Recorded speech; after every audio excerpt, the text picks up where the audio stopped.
Dan anak itu cerminan dari ketakwaan orang tua. Ketika seorang tuanya sudah berusaha untuk takwa kepada Allah Subhanahu wa taala, insya Allah di antara rezeki dari orang yang bertakwa adalah dikaruniai anak yang soleh atau soleha. Ketika anaknya ini begajulan, ketika anaknya main narkoba, ketika anaknya pergaulan bebas, ketika anaknya nggak mau sholat, itu adalah salah satu bentuk dari hukuman dan ujian kepada orang tuanya dari segala dosa-dosanya. Coba deh yang punya anak yang sudah pada balik, suruh dah dekat kepada Allah, jangan sampai nyesel. وتعاونوا على البر والتقوى ولا تعاونوا على الإثم والعدوان واتقوا الله إن الله شديد العقاب. Ma'asyiral muslimin, jamaah salat maghrib Masjid Ar-Rasyid Indonesia yang mulia dan dimuliakan Allah Subhanahu wa taala. Semoga Allah selalu memberikan kita perlindungan dan hidayah serta keistiqomahan dalam setiap amalan soleh kita, dan Allah menjadikan semua amalan soleh ini menjadi jembatan menuju jannah dengan keridhaan Allah Subhanahu wa taala. Hingga hari ini, detik ini, Allah masih memberikan kita berbagai macam nikmat.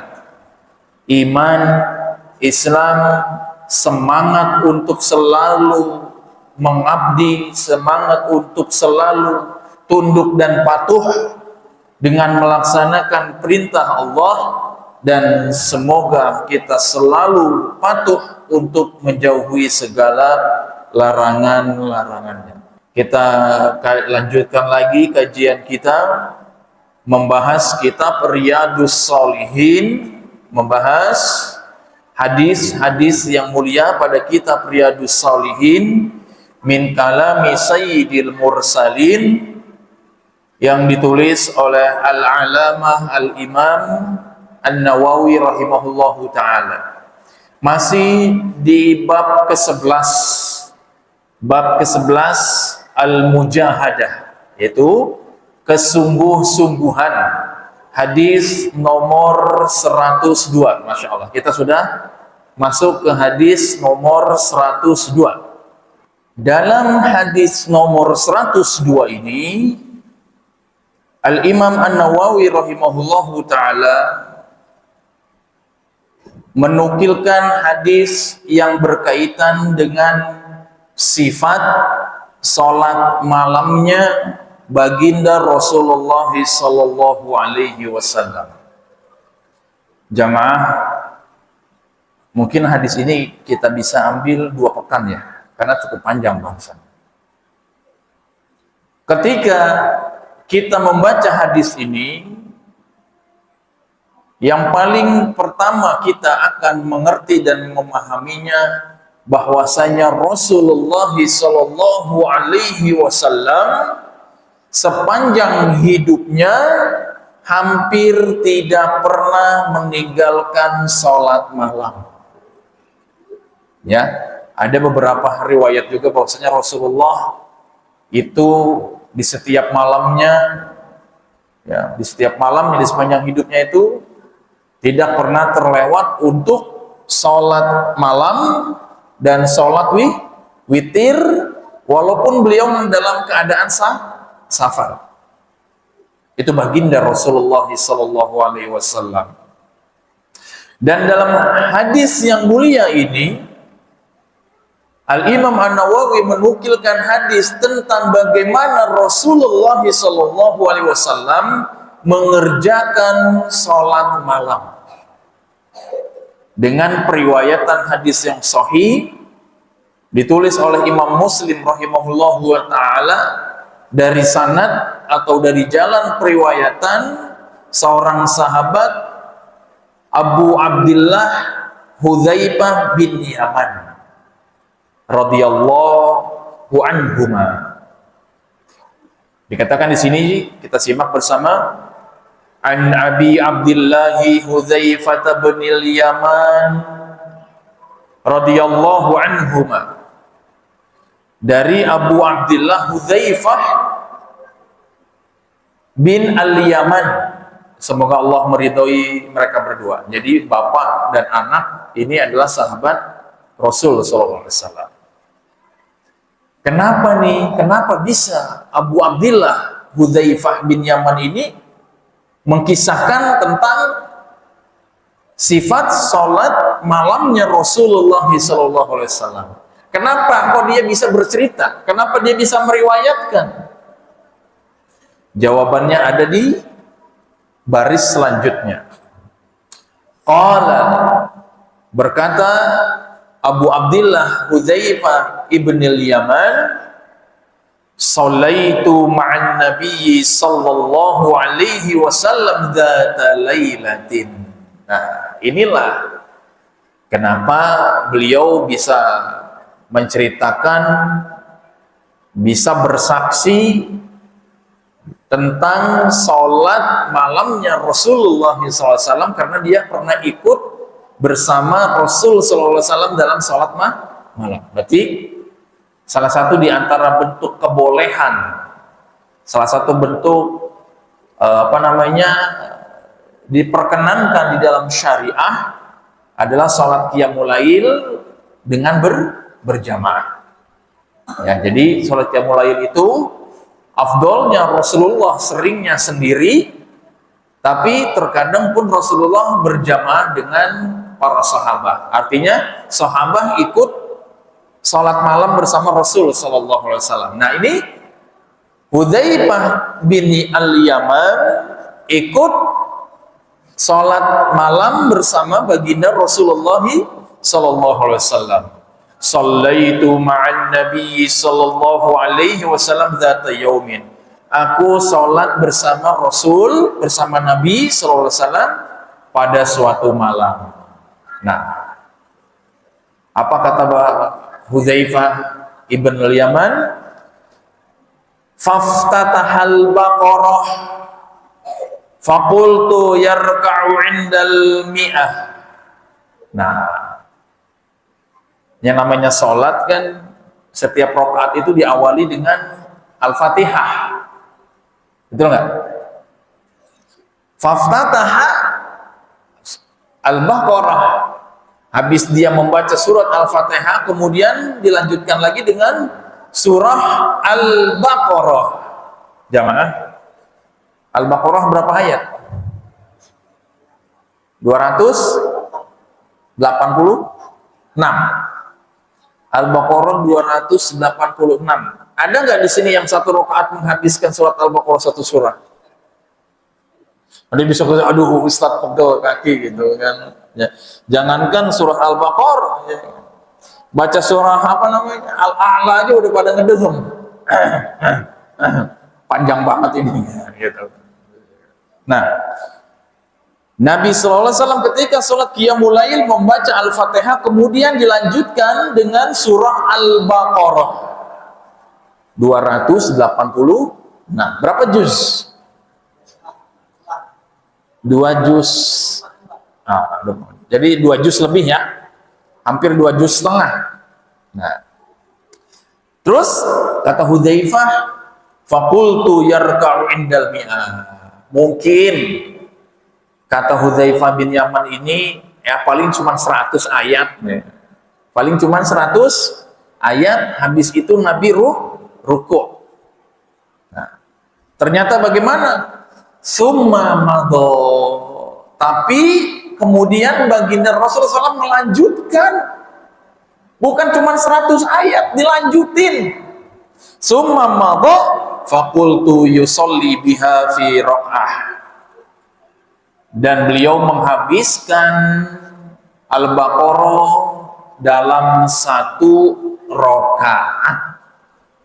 Beliau menyelesaikan sholat dengan bacaan surah Al-Baqarah dalam 1 rakaat.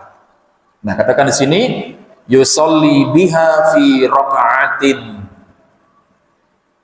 Baginda sallallahu Alaihi Wasallam, sholat malamnya 1 rakaat itu Al-Baqarah penuh, full. Kalau kita ngaji, Ustaz, kalau kita ngaji tilawah habis subuh atau habis sholat gitu kan, surah Al-Baqarah itu berapa hari Ustaz kira-kira? Kalau habis sholat gitu misalnya, habis subuh atau habis maghrib, mungkin bisa 1 hari ya, dibagi-bagi gitu. Pernah nggak satu kali duduk habis Al-Baqarah? Sering. Nah, tapi nggak akan kurang dari setengah jam atau 1 jam ya? 1,5 jam. 1,5 jam. Masya Allah. 1 rakaat surah Al-Baqarah jamaah. Bayangkan. Sholatnya Nabi tidak seperti sholat kita kebanyakan. Sholatnya kebanyakan kita apa? Falakinas, kulhu, falakin, kinas. Kulhu lagi, al-falak lagi, al-falak lagi, an-nas lagi, an-nas lagi. Betul nggak? Bukan berarti nggak boleh, bukan berarti nggak sah. Bisa jadi karena hafalnya itu doang. Ya. Tapi Nabi atau orang-orang yang berusaha untuk kuat mengikuti sunnah dan contoh Nabi, dia menikmati sholat malamnya dengan bacaan-bacaan yang panjang dan banyak. Ayat-ayat yang Al-Quran, yang surah yang banyak ayatnya. Nah, kemudian jamaah di sini famadha, dan selanjutnya beliau melanjutkan lagi.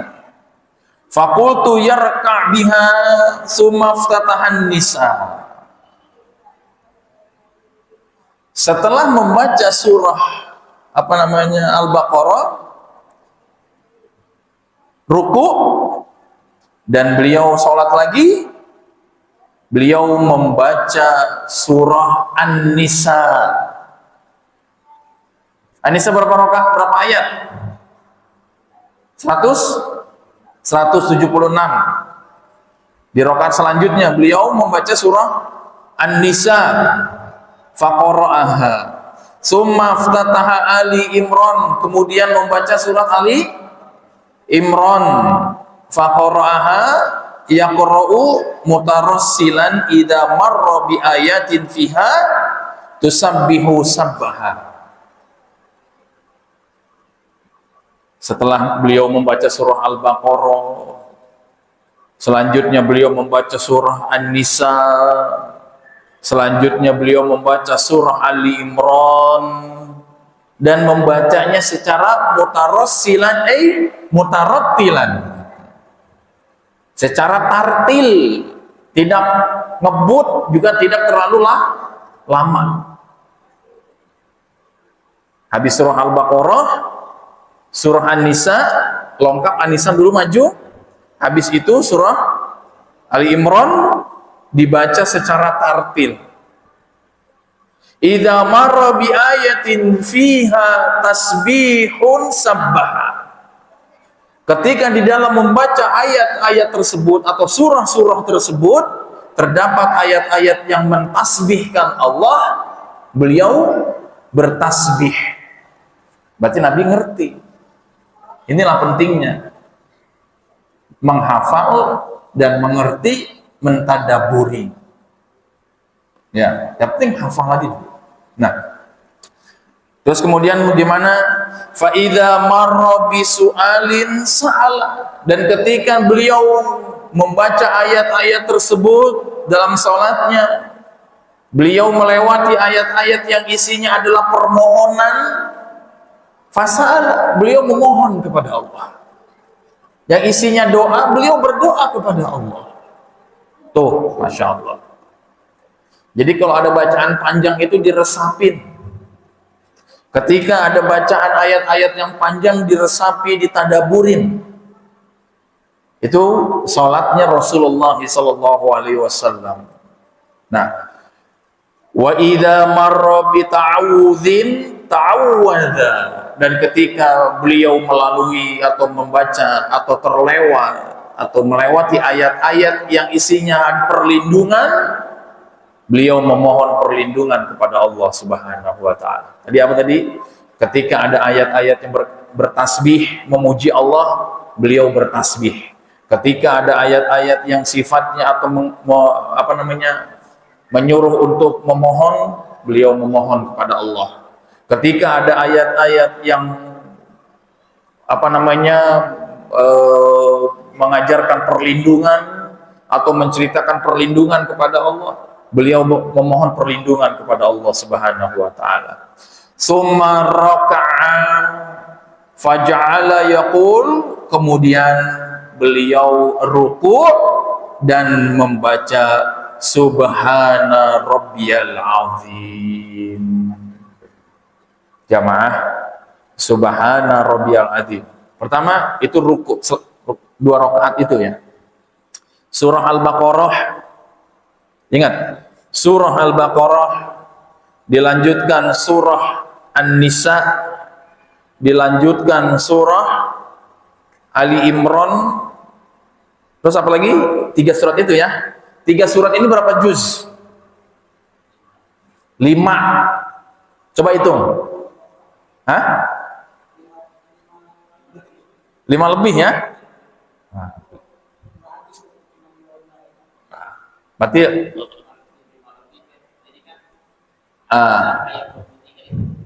berarti 5 juz lebih.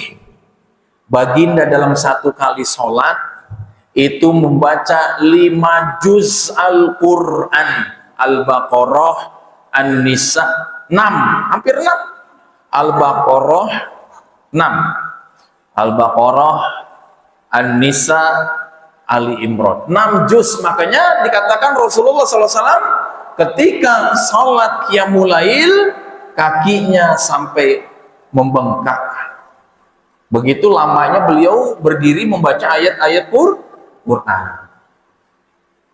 Tuh jamaah, kalau kita mengaku, ya kan ini terakhir nih banyak nih mencintai Nabi itu kembali, ya Allah, ternyata kita jauh sekali ya dari rasa cinta kepada Nabi Shallallahu Alaihi Wasallam. Memang benar kita bertakwa itu manis tatoa, sekemampuan kita maksimal ya. Ini tatoa itu maksudnya maksimal ya. Maksimal kita mencintai Nabi Sallallahu Alaihi Wasallam dengan kemampuan kita maksimal. Kita mencintai Nabi. Coba kita mengaca diri. Nabi itu 1 kali sholat malam lebih dari 5 juz, bahkan hampir 6 juz Al-Quran.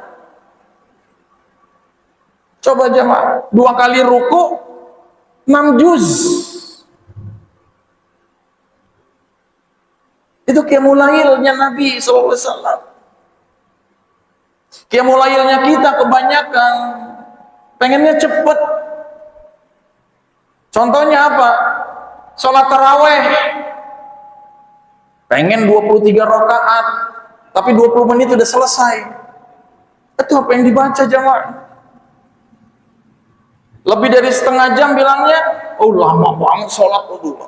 Ya Allah, coba bayangkan baginda Rasul yang paling dicintai Allah, yang sudah diikrarkan sebagai ahli surga, ahlul jannah. Sholat malamnya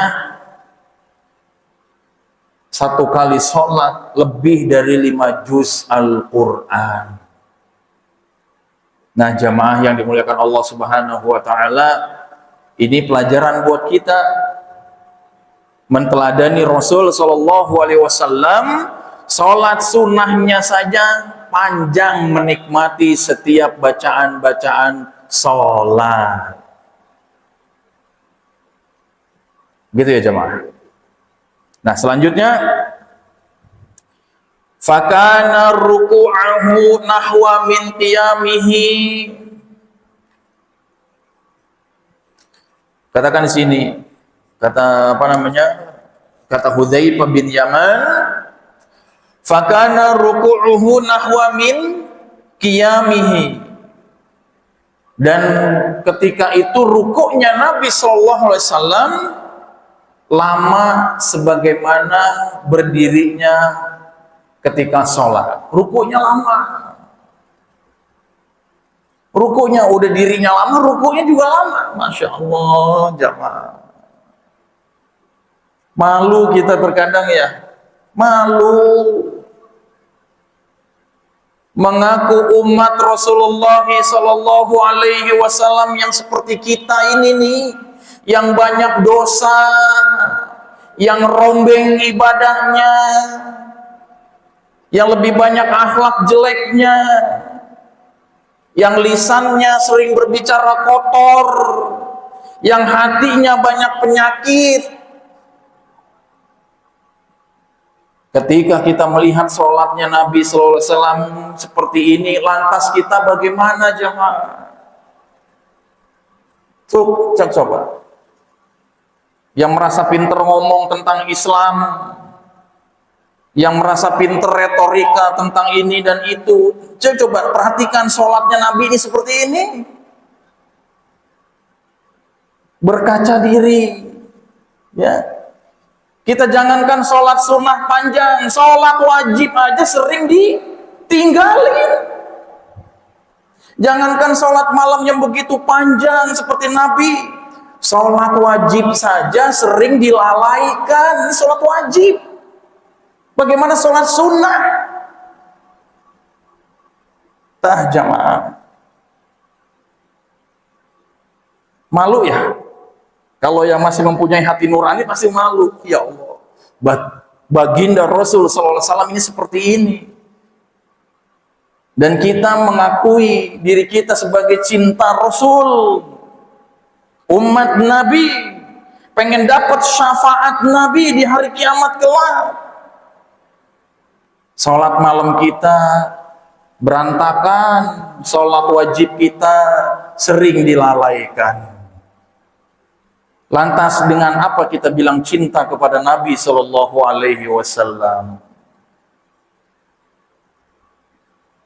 Jamaah yang dimuliakan Allah Subhanahu Wa Taala, bahkan sahabat yang mulia Hudzaifah bin Yaman mengatakan fakana ruku'uhu nahwa min qiyamihi. Bahkan rukuknya Nabi ketika sholat malam itu lama seperti berdirinya Nabi.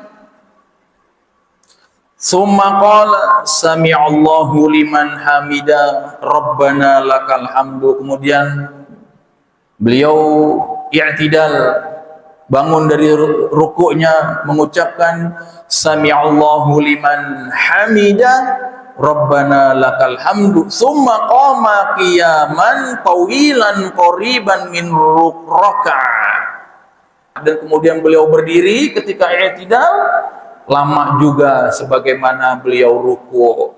Menikmati sekali sholatnya Nabi Sallallahu Alaihi Wasallam. Menikmati sekali beribadah, benar-benar sangat menikmati sholat, benar-benar menikmati ibadah kepada Allah Subhanahu Wa Taala. Summa sajada, dan setelah itu beliau sujud. Faqala, dan beliau membaca Subhana rabbiyal a'la, dan beliau ketika sujudnya membaca Subhana rabbiyal a'la fakana sujuduhu qariban mimma qiyamihi, dan sujudnya beliau juga mirip sebagaimana berdirinya, lama ketika sholat sunnah qiyamul lail. Jamaah, Nabi Sallallahu Alaihi Wasallam, Rasulullah SAW sujudnya itu kepada Allah lama. Ketika sholat sunnah, ketika tahajudnya, memohon kepada Allah Subhanahu Wa Taala dalam sujudnya. Coba berikan satu dalil yang mengatakan ini ketika sholat sunnah ya, sendiri atau mungkin berjamaah ketika sholat sunnah. Jadi memperpanjang doa ketika sujud itu dianjurkan itu ketika sholat sunnah. Dengan sujud yang lama lebih dianjurkan, diutamakan ketika sholat sunnah qiyamul lail, memohon kepada Allah. Tidaklah ada jarak yang lebih dekat seorang hamba kepada Robnya kecuali dia dalam keadaan sujud. Wa huwa sajidun. Perbanyak sujud kepada Allah Subhanahu wa taala. Ketika salatnya, sujudnya, itulah jarak terdekat seorang hamba kepada Allah Subhanahu wa taala. Makanya di antara salah satu doa yang mustajabah ketika salat adalah ketika sujud. Beda loh. Orang yang suka melekatkan wajahnya untuk bersujud kepada Allah Subhanahu wa taala dengan orang-orang yang lalai dari bersujud kepada Allah Subhanahu wa taala. Beda. Dari segi pembawaan hidupnya juga beda. Dari segi ketenangan jiwanya juga beda. Karena ketika dia sudah bersujud kepada Allah, hilang semua kekhawatiran, curhatnya sama Allah. Jamaah, kita punya masalah atau antum punya masalah. Kebanyakan masalah kan di dunia ini kan, kalau nggak masalah ekonomi, masalah rumah tangga, masalah karir. Biasanya kan itu ya. Ya. Ketika kita ada masalah, misalnya masalah ekonomi misalnya, kita curhatnya sama siapa? Kalau sama manusia, curhatnya sama orang yang punya uang, benar nggak? Kebanyakan gitu. Ketika kita ada masalah ekonomi, kita sering curhatnya biasanya sama orang yang sekiranya bisa bantu kita nolong masalah ekonomi. Deketinlah orang yang punya uang, atau deketinlah orang yang kaya yang sekiranya bisa bantu. Nah, curhatlah di situ dengan harapan ditolong. Jamaah, ketika kita merasa susah saja, ingat ke makhluk ingin ditolong, ini kenapa banyak masalah dalam hidup kita. Kita lupa sama Sang Maha Kaya, Allah Subhanahu wa taala. Kenapa curhatnya nggak ke Allah dulu? Dan di antara bentuk curhat yang terbaik kepada Allah Subhanahu wa taala adalah berdoa ketika sujud dalam salat sunnah. Ya, perbanyak sujud di dalam sholat sunnah dengan doa, itu adalah bentuk salah satu curhat kepada Allah Subhanahu wa taala. Allah dulu, karena curhat kepada manusia, setelah curhat kita mikir nih, jangan-jangan masalah kita tersebar nih, betul nggak? Udah nggak bisa ngebantu, nyebarin aib orang lagi, kan begitu. Makanya lebih aman curhat itu sama Allah Subhanahu wa taala. Curhat sama manusia, masalah ekonomi, masalah rumah tangga, masalah kerjaan, konflik sama tetangga, konflik sama teman kerja. Curhat sama orang, sekarang lagi deket, besok ada sedikit masalah, tersebar tuh aib, betul nggak?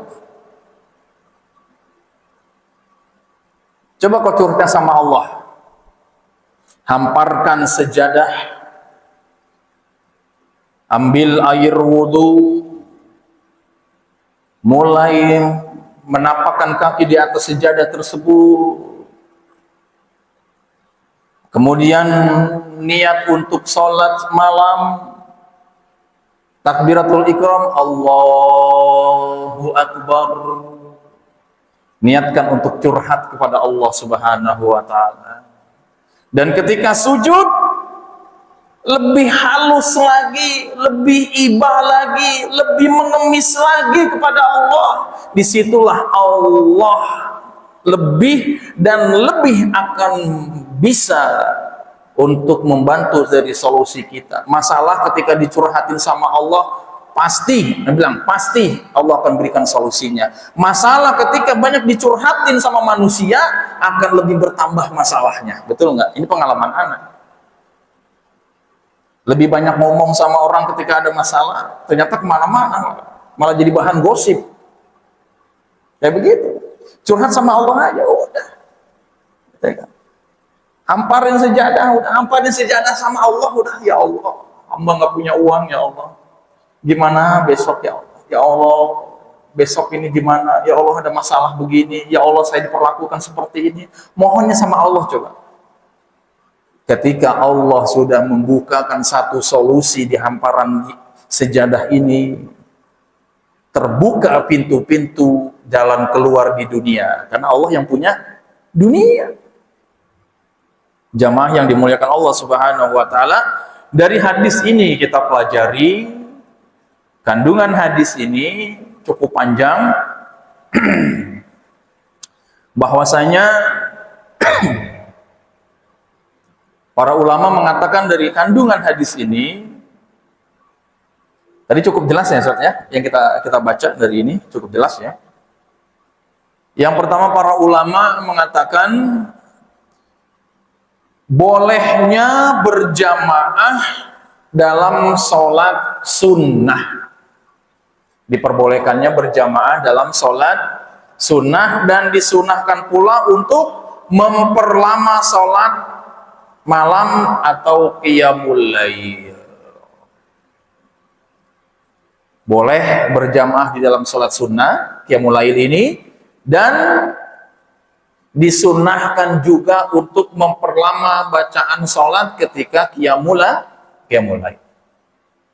Makanya dulu waktu anak ngajar di pesantren, dan dulu anak pernah ngajar di pesantren, itu ada beberapa santri hafal Quran deh, pesantren tahfiz. Bukan pesantren tahfiz ya, dulu anak ngajar di pesantren i'dad di Duat, persiapan para dai.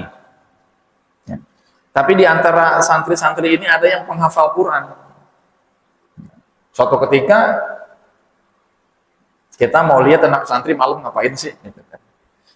Ternyata Masya Allah, suatu kebanggaannya kalau kita ngajar santri kita itu, santri-santri penghafal Quran ini, jam 2 sudah pada bangun, sholat malam sampai mendekati subuh. Ditanya, kamu kenapa qiyamul lail? Untuk murojaah hafalan Ustaz. Masya Allah, panjang bacaannya. Nah, jadi ketika sholat sunnah, qiyamul lail atau sholat tahajud, disunahkan pula untuk memperlama bacaannya. Maksud di sini adalah bacalah surah-surah yang panjang. Selain untuk lebih mengkhusyukkan kita dalam ibadah sholat malam, juga untuk memperkuat hafalan Al-Quran yang sudah kita hafal.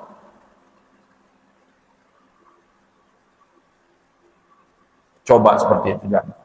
Makanya rata-rata ahlul Quran itu, hafiz Quran itu, kebiasaan yang tidak ingin dia tinggalkan diantaranya adalah sholat tahajud, untuk mempertahankan Al-Quran di dalam dadanya. Makanya kalau punya anak yang hafiz Quran, punya anak yang yang menghafal Quran, siap-siaplah untuk ikut bangun malam. Karena apa? Anaknya itu senang untuk sholat malam. Coba, senang nggak kalau ngeliat anak kita tahajud? Senang nggak? Senang. Anda punya teman, rumahnya di Sukabumi. Dia nyantrenin anaknya di salah satu pesantren tahfiz Quran. Perempuan, anaknya perempuan. Ini anak pertama. Ini kisah nyata nih, bukan ngarang. Dia cerita sama anak, Ustaz, di antara bentuk kebahagiaan dalam diri saya, kebahagiaan bagi diri saya, gitu kan. Ustaz, jam 1:30 Anda mendengar suara air keran ngocor, suara buka keran gitu. Ternyata anak-anak mau siap-siap sholat tahajud, Ustaz. Jam 2 sholat, Anda liatin anak-anak sholat, Ustaz. Bacaannya Masya Allah, Ustaz, enak, Anda malu. Terus dia tahu, Anda lihat, ngomong kayak begini sama saya, ayah kenapa nggak ikut sholat?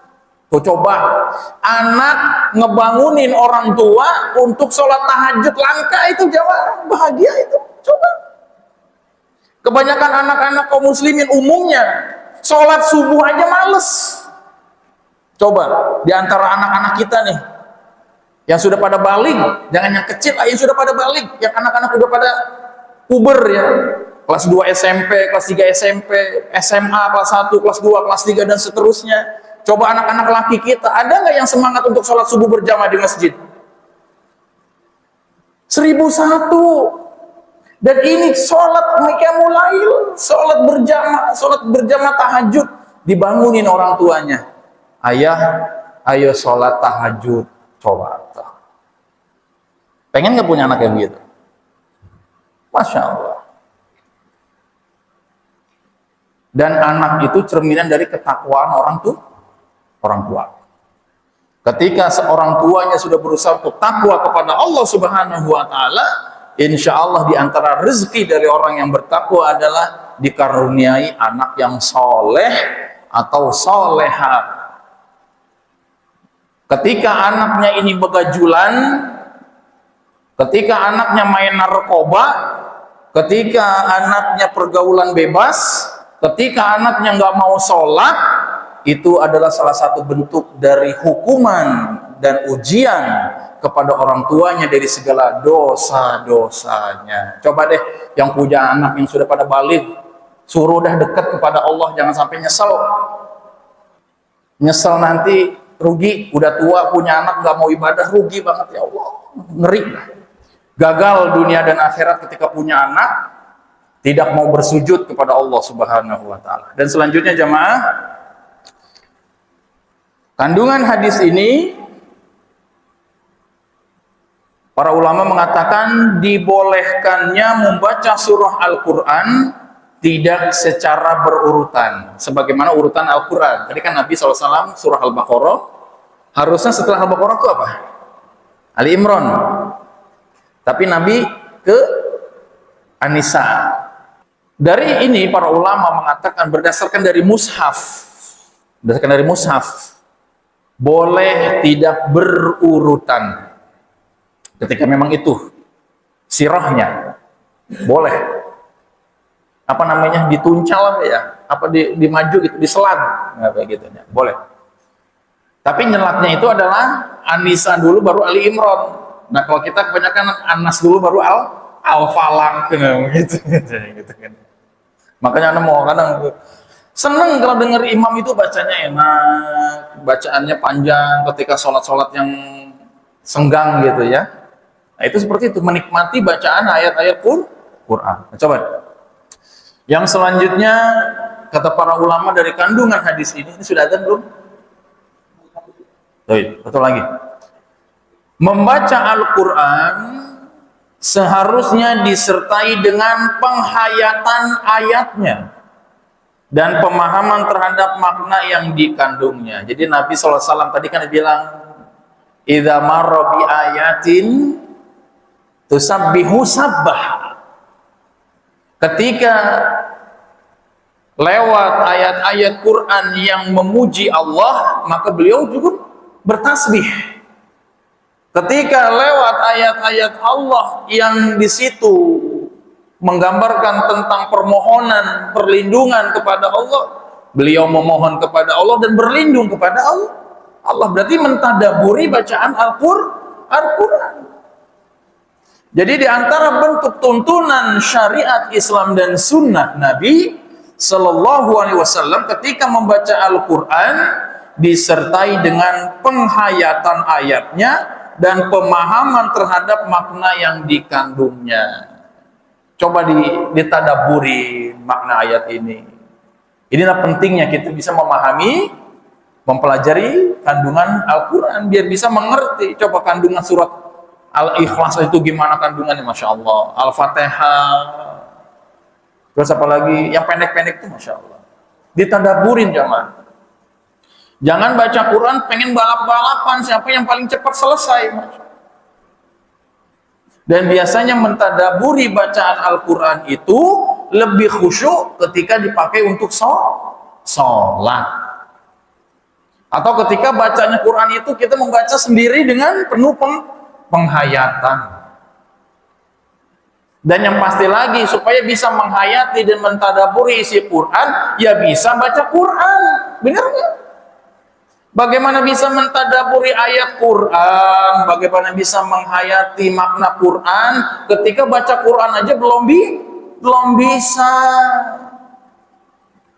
Makanya berdasarkan sensus ya, riset, boleh dicari di Google lah, riset coba dari kaum muslimin Indonesia.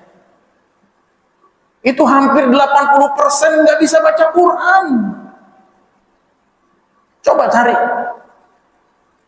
Koreksi kalau misalnya anak salah, coba cari. Riset. Kaum muslimin Indonesia yang bisa baca Quran dengan baik dan benar itu berapa persen? Baca Quran. Nggak ada yang salah belajar Quran. Jangan sampai di waktu kecil kita nggak pernah baca Quran, nggak pernah belajar Quran, sampai ke bawah tua nggak bisa baca Quran. Dan ini sering terdengar. Sudah usia lanjut ya, usia 30 tahun, usia 40 tahun, usia 50 tahun ke atas, belum bisa baca Quran. Ini bagaimana bisa menghayati dan mentadaburi Quran? Ketika sudah usia lanjut, baca Quran saja belum bisa. Makanya belajar. Jangan malu. Belajar Quran. Kalau perlu dari Iqra, baca. Iqra 1, Iqra 2. Karena pernah kursus dulu waktu di Tangerang Selatan. Pernah nelpon ke anak Ustaz, pengen privat. Privat apa Pak? Baca Quran. Baca Quran. Bapak belum bisa baca Quran? Belum bisa Ustaz. Usia berapa Pak? Usia saya 55. Tapi setelah itu baca Quran Iqra 1, Iqra 2, Iqra 3. Anak ngajar privat sampai Iqra 4. Pas dia sudah mulai bisa baca Quran, udah lanjutin aja Pak. Nah, baru banyak kesibukan, akhirnya berhenti tuh privat. Tapi itu nyata, banyak di antara kaum muslimin usia di atas 40 tahun, usia di atas 50 tahun itu belum bisa baca Quran. Itu banyak, nyata. Nggak perlu tersinggung, akuin aja. Kalau belum bisa, saya belum bisa Ustaz. Makanya belajar, biar bisa ibadah lebih maksimal. Apa? Menghayati bacaan Quran. Gak usah malu, belajar. Kalau misalnya ini privat,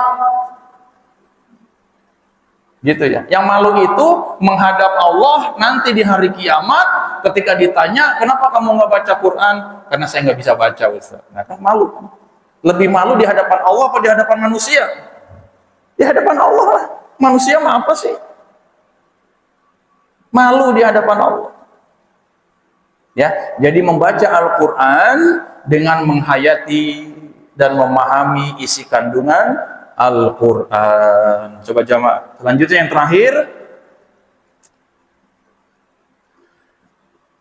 di antara tujuan hidupnya para sahabat, di antara tujuan hidupnya para sahabat Nabi Sallallahu Alaihi Wasallam, sahabat Nabi Ridwanullah alaihim ajma'in, ialah mencari keridhaan Allah. Di antara tujuannya para sahabat Nabi adalah mencari keridhaan Allah Subhanahu Wa Taala dan menjadi pendamping Rasulullah SAW di surga. Sebab orientasi mereka tidak tertuju kepada dunia, tetapi tertuju kepada akhirat. Ini para sahabat Nabi. Ya, dunianya dijadikan sarana untuk akhirat. Bukan di dunianya menjadi tujuan dan ambisi, tapi dunianya menjadi penjembatan untuk menuju kebahagiaan di akhirat.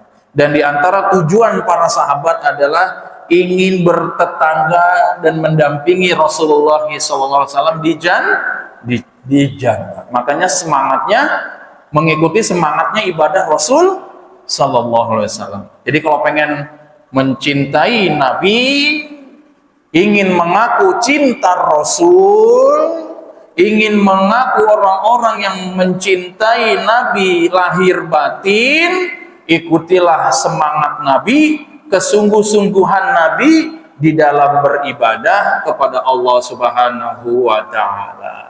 Gitu loh jamaah ya, kurang lebih. Ini ringkasannya, kalau mau dijabarin bisa 2 kali pertemuan, tapi alhamdulillah 1 kali pertemuan mudah-mudahan selesai. Sudah adzan belum? Taib, adzan dulu jamaah. Setelah adzan kita lanjutkan dengan tanya jawab insyaallah. Ada pertanyaan kepada official Masjid Ar-Rasyid Indonesia. Pertanyaan cukup singkat dan semoga bisa kita jawab dengan singkat, padat makna dan kita memahaminya. Pertanyaannya sebegini jemaah. Assalamualaikum. Ya kita jawab, Waalaikumsalam warahmatullahi wabarakatuh. Ustadz, izin bertanya. Bagaimana cara agar kita tidak mudah menyerah dalam menjalankan sholat malam yang terasa berat? Ini pertanyaan pertama. Pertanyaan yang kedua, Assalamualaikum warahmatullahi wabarakatuh. Waalaikumsalam warahmatullahi wabarakatuh. Ustadz, bagaimana hadis ini mengajarkan keseimbangan antara semangat ibadah dan kemampuan fisik? Nah, baik. Kita jawab yang pertama. Bagaimana cara agar kita tidak mudah menyerah dalam menjalankan sholat malam yang terasa berat? Yang pertama jamaah, niatnya. Niatnya dulu dikuatkan, diperbaharui. Karena patokan segala amalan adalah niat. Ya.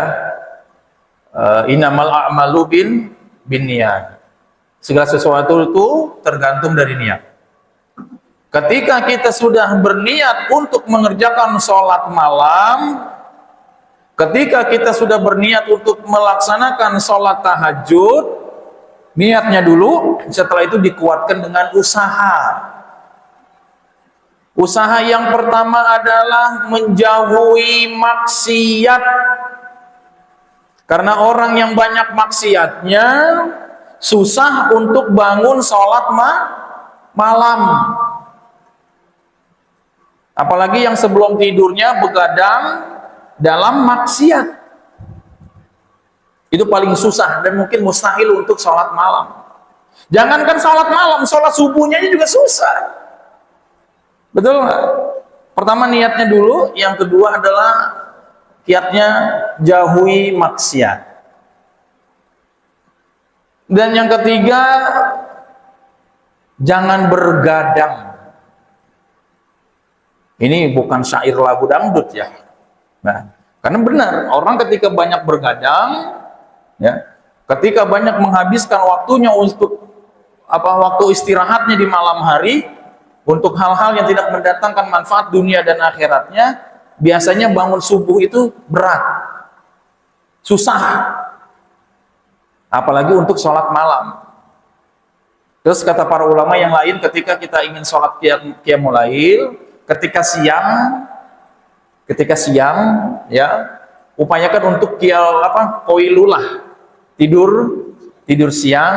Qailulah ini adalah tidur ringan ya, dari mungkin jam 11 sampai menjelang zuhur, untuk menguatkan fisik menghadapi atau untuk merealisasikan niat sholat malam. Jadi niatnya dulu jamaah, yang kedua jauhi maksiat, yang ketiga jangan bergadang, yang keempat upayakan qailulah di siang hari, terus yang kelima minta sarana bantuan.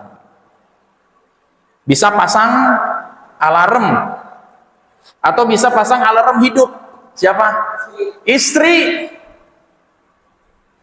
Kerjasama sama istri. Mah, Neng, Ibu, ya, apalagi Yayang, bangunin saya untuk sholat malam ya. Nah, berkolaborasi di dalam ketaatan dan ibadah. Jangan satu frekuensi sama suami, jangan sama istri. Suaminya susah sholat, istrinya nggak mau sholat, satu frekuensi itu namanya. Naudzubillah, jangan sampai kayak begitu.